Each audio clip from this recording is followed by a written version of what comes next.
Diffusion, हम लोग diffusion already पढ़ चुके हैं, सारा कोई कंप्लीट कर चुके हैं, ठीक है। उसमें हम लोग ये पॉइंट्स भी याद किए थे, 9th स्टैंडर्ड के लिए छोटा मोटा पॉइंट्स था। तो डिफ्यूजन क्या था? इंटरमिक्सिंग ऑफ पार्टिकल्स ऑफ 2 और मोर सब्सटेंसेस ऑन देयर ओन, मतलब 2 या 3 मैक्सिमम पार्टिकल्स जब आपस में इंटरमिक्स हो जाता है उसका हम लोग डिफ्यूजन बोलते हैं, ठीक है। ये चीज सबको पता होता है, लेकिन हमको यहाँ पर ये पूछा जाएगा कि रेट ऑफ डिफ्यूजन मतलब किसमें डिफ्यूजन ज्यादा होगा। तो कुछ फैक्टर्स याद करना जरूरी है, तो हम 4 पॉइंट्स लिखवाए थे, तो 4 पॉइंट याद कर लेते हैं। पहला पॉइंट लिखा था कि rate of diffusion directly proportional to temperature. इसका मतलब यह है कि अगर टेम्परेचर ज्यादा होता है, टेम्परेचर अगर ज्यादा होगा तो क्या हो जाएगा? डिफ्यूजन भी क्या हो जाएगा? ये सबको याद है कि नहीं याद है? सबको याद है ना? तो डिफ्यूजन भी ज्यादा हो जाएगा। बोले थे मतलब टेम्परेचर ज्यादा होगा तो डिफ्यूजन भी ज्यादा होगा, ठीक है। डिफ्यूजन करना मतलब घुलना, अगर किसी चीज में किसी चीज को घोलना है तो टेम्परेचर को बढ़ा दो तो डिफ्यूजन हो जाएगा। दूसरा फैक्टर क्या था कि डिफ्यूजन हमेशा क्या होता था? गैस गैस, अगर 2 गैस को आपस में डिफ्यूजन करवा रहे हैं तो उसका डिफ्यूजन ज्यादा होगा। उसके बाद है लिक्विड इंटू लिक्विड, 2 लिक्विड का डिफ्यूजन करवा रहे हैं तो वो थोड़ा सा स्लो होगा as compare to gas to gas. And solid में सॉलिड के अंदर solid, solid into solid diffusion बहुत कम होता है, नेग्लिजिबल होता है, ये बात पता है, ठीक है। और gas into gas, liquid into liquid का diffusion and solid into solid, ये इस ऑर्डर में है, याद रखना है। बाकी प्रैक्टिकल भी है कि हमको पता है कि गैस के मॉलिक्यूल्स में ज्यादा एनर्जी होता है, अगर किसी के पास ज्यादा एनर्जी है तो वो ज्यादा वाइब्रेट करता है, ज्यादा हिलता है, और आपस में गैस मॉलिक्यूल्स में अच्छा से आपका घुल मिल सकता है। लिक्विड के पास थोड़ा सा गैस के कंपेयर में कम एनर्जी होता है, उसका मॉलिक्यूल्स का बीच में मूवमेंट थोड़ा कम होता है कंपेयर टू गैस, तो वो लोग घुलता मिलता आपस में है, इन गैस के कंपेयर में स्लो होता है। और सॉलिड की भी बात किए थे हम लोग, ऑलरेडी पढ़ चुके थे कि सॉलिड का पार्टिकल्स उतना मूवमेंट नहीं करता है, सिर्फ वाइब्रेट करता है, तो वो लोग डिफ्यूजन हो नहीं पाता है, तो ना ही होता है, नेग्लिजिबल लगभग होता है, ये बात है। ये 2 पॉइंट याद रहेगा। थर्ड पॉइंट पढ़ा चुके हैं, जो लाइटर होता है, अगर लाइटर गैस है डिफ्यूजन होता है हेवियर गैस से। कोई अगर लाइट सामान है, लाइट गैस है, जैसे कि अगर लाइट गैस की बात करेंगे, हल्का गैस, जैसे कि हम ले लेते हैं कि हाइड्रोजन हल्का गैस है, उसका डिफ्यूजन ज्यादा स्पीड से होगा। अगर हम दूसरी गैस की बात कर ले, जैसे अगर आर्गन की बात कर ले, नियोन की बात कर ले, ये सारा गैस इनर्ट गैस है, हेवी गैस है, तो हाइड्रोजन के कंपेयर में ये लोगों का डिफ्यूजन स्लो होगा। तो लाइटर गैस का डिफ्यूजन होता है फास्ट, तो क्या था? Lighter gas diffusion faster than heavier gas, ये समझ में आया, ये 3 पॉइंट। चौथा पॉइंट और एक है कि rate of diffusion depends on intermolecular attractive force, मतलब इंटरमोलिकुलर अट्रैक्टिव फोर्स पे भी रेट ऑफ डिफ्यूजन डिपेंड करता है। इंटरमोलिकुलर अट्रैक्टिव फोर्स मतलब क्या है?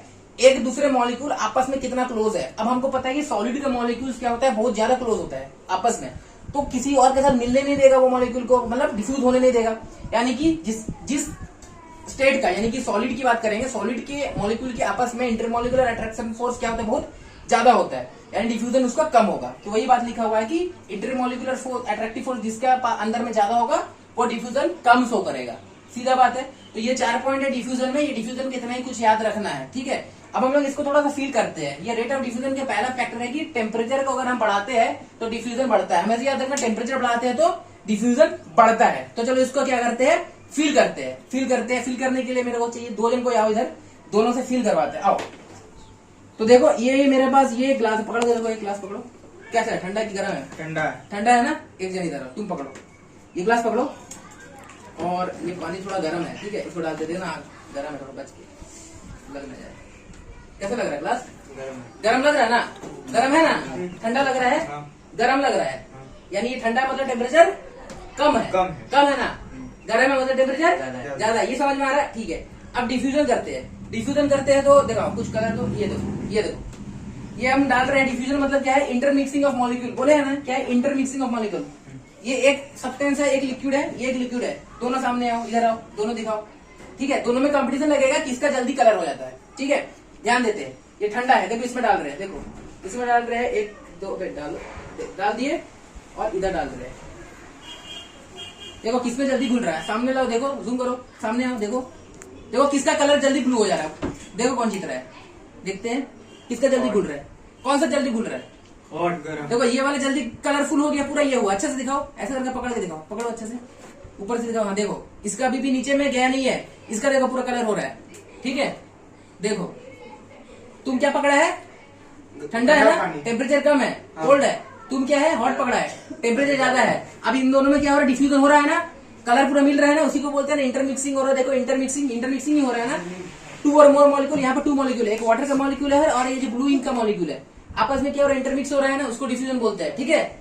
जो ठंडा है, ये ठंडा है थोड़ा, तो ठंडा है तो डिफ्यूजन स्लो हो रहा है। देखो इसमें पूरा कलर हो चुका है, ये पूरा गर्म पानी है, पूरा ब्लू हो चुका है, लेकिन इसका अभी भी होना बाकी है। देखो नीचे में ये पूरा ब्लैंक है, इधर देखो घुमा के दिखाओ, ये देखो अभी भी कलर नहीं हुआ है, ठीक है। तो यानी कि रेट ऑफ डिफ्यूजन टेम्परेचर में डिपेंड करता है, टेम्परेचर बढ़ाते हैं तो डिफ्यूजन बढ़ता है, ठीक है। समझ में आ रहा है। अभी मान लो तुम लोगों का सब में क्लास में आग लग गया, कुर्सी में बेंच में आग लग गया, टेम्परेचर बढ़ा दिया ना, तुम बैठे रहेगा कि भागेगा? भागेगा ना। टेम्परेचर बढ़ाएंगे तो भागेगा, घुल मिल के जैसे करके बाहर चल जाएगा, डिफ्यूजन हो जाएगा ज्यादा, ठीक है। समझ में आया? चल वेरी गुड।